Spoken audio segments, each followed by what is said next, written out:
자, 여러분, 오늘은 여자들이 진짜 좋아하는 남자, 여기서 말하는 진짜 좋아하는 남자는 저 남자 관심이 가네, 저 남자가 나한테 관심이 있으면 뭐 굳이 막지 말아야겠다, 이게 아니라 저 남자랑 진짜 연애를 할 수 있으면 좋겠다, 그리고 이 남자랑 교류를 이어나가고 싶다는 확고한 의지가 있는 그 정도 수준의 호감이 있을 때 여자들이 하는 행동에 대해서 정리를 해보도록 하겠습니다.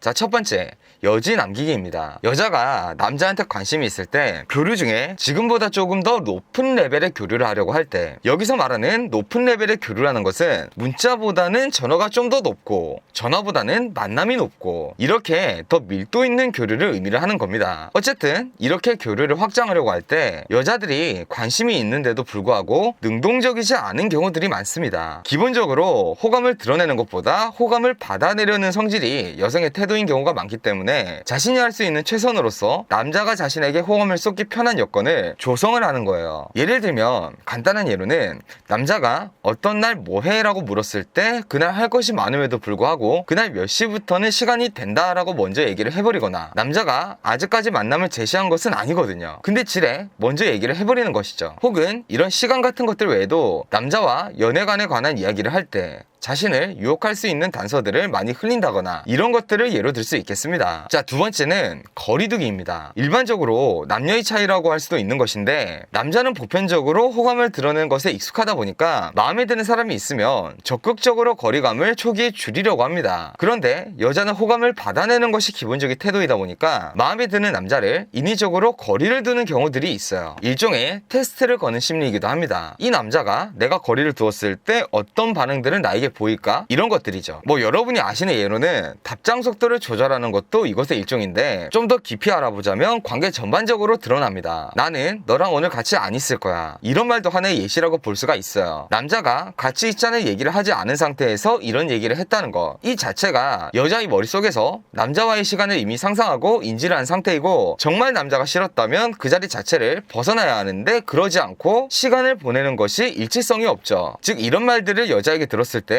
정말 대부분의 남자들이 당황을 하는데, 당황을 할 것이 전혀 아니에요. 그냥 확실한 호감의 신호다라고 생각을 하시면 됩니다. 자, 세 번째는 테크닉인데, 내가 먼저 일종의 오해를 던지는 겁니다. 여자들이 앞서 얘기했듯이 거리를 두는 경우들이 분명히 있을 때 그건 일종의 테스트 개념이라고 얘기를 했죠. 근데 여기서 가장 좋지 않은 반응은 여자의 테스트에 사회통념적으로 적합한 말을 던지는 것이 가장 좋지 않아요. 뭐 예를 들면, 그래, 나도 너랑 같이 있을 생각이 없어, 널 존중하거든, 이런 말들. 제가 만약에 앞서 말한 난 너랑 같이 있지 않을 거야 라는 말을 듣는다면 저는 여기에서 역프레임을 걸어줄 거예요.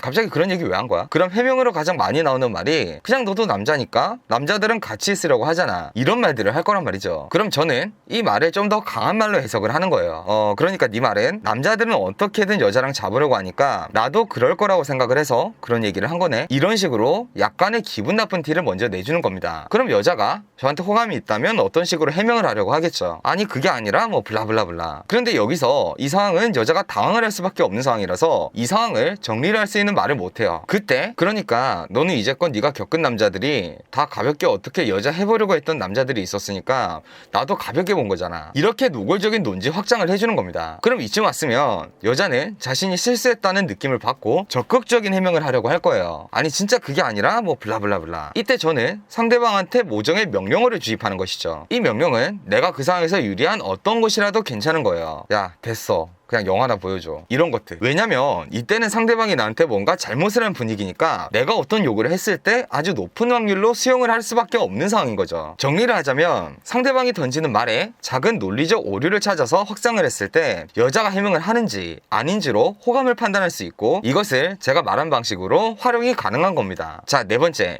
대화 중 내용이 연애가 전제로 깔리는 거예요. 이거는 극호감 단계에서 드러나는 특징인데, 자신의 취향, 취미, 하다못해 사소한 것들까지 머릿속에 지금 눈앞에 있는 남자가 마음이 들다 보니까 연애라는 전제가 깔린 상태로 대화를 하는 겁니다. 이건 거의 여자 스스로가 의식을 못하는 상태에서 일어나는 거죠. 술 얘기를 하다가 연인과 술 얘기가 나오고, 영화 얘기를 하다가 데이트와 관련된 얘기로 진행되는 것들을 예로 들 수 있겠습니다. 자, 다섯 번째, 이것도 좀 특이한 특징인데, 자신이 인기가 있다라는 단서가 들어있는 그런 말들을 쓰는 경우가 많아요. 물론 이거는 케이스에 따라 달라요. 단순하게 내가 인기가 많다는 것을 드러낸다고 이 여자 여자가 나한테 관심이 있구나라고 얘기할 수 있는 것은 아니고 그 교류의 맥락 자체를 총체적으로 점검해봐야 아는 것이겠죠. 자, 제가 처음 얘기한 여자들은 호감을 받는 것에 집중한다라는 행위의 근원이 뭘까요? 자존심을 지키는 행위인 것이죠. 그러다 보니까 자신이 좀 더 가치 있는 여자라는 것을 증명하기 위해서 자신이 인기가 있다는 단서를 드러내려고 하는 그런 경우들이 많단 말이죠. 남자들 또한 여기에 영향을 많이 받고요. 그런데 여기에 대한 효과적인 대처로는 이런 반응 자체에 한치의 예민함도 없이 무시해주는 것만한 게 없습니다. 진짜 들리지도 않는 것 같은 그런 반응을 보여주면 여자는 오히려 더 애달하게 되는 거죠. 자, 여러분, 오늘 이렇게 여자가 호감을 드러내는 행동에 대해서 알아봤습니다. 여러분 나름의 방식으로 활용을 해서 여러분이 원하는 여자와 행복한 연애를 지속하기 바라겠습니다. 자, 오늘도